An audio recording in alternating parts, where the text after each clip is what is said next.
Praise the Lord. ஆசீர்வாதமான காலை நேரத்துக்காக கர்த்தருக்கு நன்றி சொல்லுகிறேன். நம்முடைய ஆண்டவர் காலையும் மாலையும் களிகூற பண்ணுகிற கர்த்தராக இருக்கிறார். இந்த காலை வேளையின் ஆண்டவர் நமக்கு ஆசீர்வாதமாய் கொடுத்திருக்கிறார். ஆண்டவரை சார்ந்து தேவனுக்காய் காணப்படுவோம். கர்த்தர் இன்னும் பெரிய காரியங்களை செய்வாராக. நாம் தியானிக்கும்படியாக மத்தேயு எழுதின சுவிசேஷம் 10ஆம் அதிகாரம் 32வது வசனம். மனுஷர் முன்பாக என்னை அறிக்கை பண்ணுகிறவன் எவனோ அவனை நானும் பரலோகத்தில் இருக்கிற என் பிதாவின் முன்பாக அறிக்கை பண்ணுவேன். தேவனை அறிந்து உணர்ந்திருக்கிறதை அறிக்கை பண்ணுகிறதை குறித்து கர்த்தராகிய இயேசு சொன்னதான வார்த்தையை நாம் வாசிக்க கேட்டோம். தேவனை அறிந்திருக்கிறோம் உண்மைதான், ஆனால் அதை நாம் அறிக்கை பண்ண வேண்டும். நாம் அவரை அறிக்கை பண்ணினால் அவரும் பரலோகத்தில் பிதாவின் முன்பாக நம்முடைய நாமத்தை அறிக்கை பண்ணுவார் என்று சொல்லுகிறத நாம் பார்க்கிறோம். ஏன் அறிக்கை பண்ணுகிறோம்?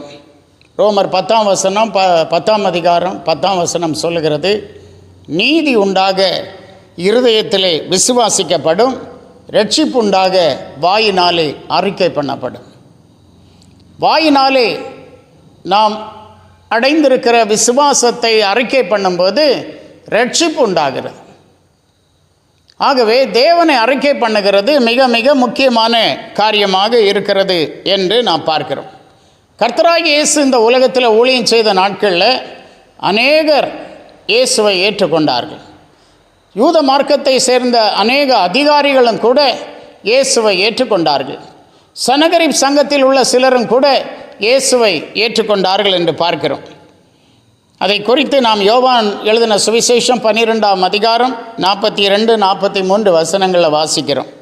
ஆகிலும் அதிகாரிகளில் அநேகர் அவரிடத்தில் விசுவாசம் வைத்தார்கள். அப்படி இருந்தும் ஜெப ஆலயத்துக்கு புறம்பாக்காதபடி பரிசேயர் நிமித்தம் அதை அறிக்கை பண்ணாதிருந்தார்கள். அநேக அதிகாரிகள் விசுவாசம் வைத்தார்கள், ஆனால் யார் இயேசுவை கிறிஸ்து என்று அறிக்கை பண்ணுகிறார்களோ அவர்களை ஜெபாலயத்துக்கு புறம்பாக்கி விடுவோம் என்று பரிசேயர் கூறியிருந்தார்கள். ஆகவே அவர்களுக்கு பயந்ததினாலே இயேசுவை கிறிஸ்து என்று கர்த்தர் என்று அவர்கள் அறிக்கை பண்ணாதிருந்தார்கள். காரணம் என்ன தெரியுமா?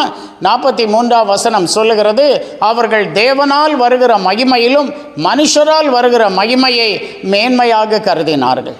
இந்த நாட்களில் நாம் எவ்விதமாக இருக்கிறோம்? தேவனால் வருகிற மகிமையை விரும்புகிறோமா அல்லது மனுஷரால் கிடைக்கிற மதிப்பை விரும்புகிறோமா? சற்று சிந்தித்து பாருங்கள். நிச்சயமாக நாம் ஆண்டவரை அறிந்திருக்கிறதை இயேசு கர்த்தர் என்று சொல்லி நாம் அறிக்கை பண்ணுகிறவர்களாக நாம் காணப்பட வேண்டும். இன்னும் அப்போஸ்தலனாகிய யோவான் எழுதுகிறார். 2 யோவான் நிருபத்தில் 1 அதிகாரம் 7ஆம் வசனத்தில், மாம்சத்தில் வந்த இயேசு கிறிஸ்துவை அறிக்கை பண்ணாத அநேக வஞ்சகர் உலகத்திலே தோன்றி இருக்கிறார்கள்.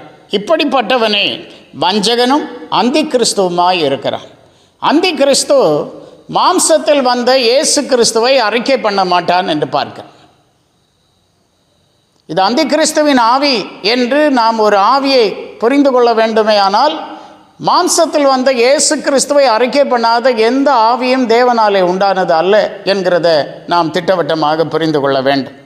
ஆகவே ஆண்டவர் விலையேற பெற்ற நம்பிக்கையை நமக்கு கொடுத்திருக்கிறார். இயேசு கிறிஸ்து அவர் நம்பிக்கையின் தேவனாய் இருக்கிறார். நாம் அவருடைய ராஜ்யத்தில் நம்மை கொண்டு போய் சேர்ப்பார் என்கிற நித்திய நல் நம்பிக்கையை தேவன் நமக்கு கொடுத்திருக்கிறார். அந்த நம்பிக்கையிலே நாம் உறுதியாக இருக்க வேண்டும். அதை பவுலடியார் எபிரேயருக்கு எழுதின நிருபத்தில் எழுதுகிறார். 10ஆம் அதிகாரம் 23ஆம் வசனத்திலே, அல்லாமலும் நம்முடைய நம்பிக்கை அறிக்கை இடுகிறதில் அசைவில்லாமல் உறுதியாக இருக்க கடவோம். நம்முடைய நம்பிக்கை அறிக்கை இடுகிறதிலே நாம் உறுதியாக இருக்க வேண்டும். வாக்குத்தத்தம் பண்ணினவர் உண்மையுள்ளவராக இருக்கிறாரே, அவருடைய ராஜ்யத்தில் நம்மை கொண்டு போய் சேர்ப்பேன், நித்திய ஜீவனுக்காக அவர் நம்மை அழைத்திருக்கிறார். அவர் நம்மை அழைத்த அழைப்பு பரம அழைப்பு என்று வேத வசனம் சொல்லுகிறது.